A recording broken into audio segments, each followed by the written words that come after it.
Fuji buka suara usai ex-manajer mengaku digaji Rp500.000 per bulan.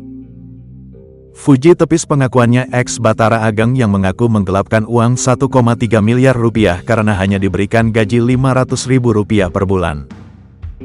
Mantan pacar Tarik Halilintar tersebut, ucapan Bathara Ageng hanya pembelaan dari kasus yang menimpanya tersebut. Saat ini Bathara Ageng telah ditetapkan sebagai tersangka penggelapan uang dan ditahan di Polres Metro Jakarta Barat. Uang Rp1,3 miliar yang diduga digelapkan Bathara Ageng itu adalah penghasilan Fuji An dari 20 kontrak kerjanya dengan pihak lain. Menurut Fuji An, alasan hanya diberi gaji Rp500.000 bulan lalu menggelapkan uangnya itu hanya alasan saja.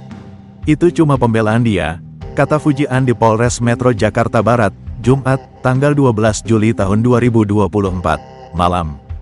Fuji An menyebutkan, Bathara Ageng sudah sepakat soal gaji bulanan. Setiap dia mendapatkan pekerjaan untuk saya, dia mendapatkan komisi 5-10% dari nilai kontrak kerja, ucap Fuji An. Jadi kalau ditanya, gaji dia itu nggak ada limitnya, lanjutnya. Fuji An malah heran melihat hidup Bathara Ageng yang cukup mewah jika mengaku hanya digaji Rp500.000 bulan.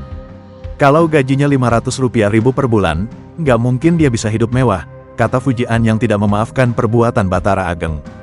Fuji An menutup pintu maaf dan menginginkan mantan manajernya masuk penjara. Saya sudah capek, ujar Fuji An.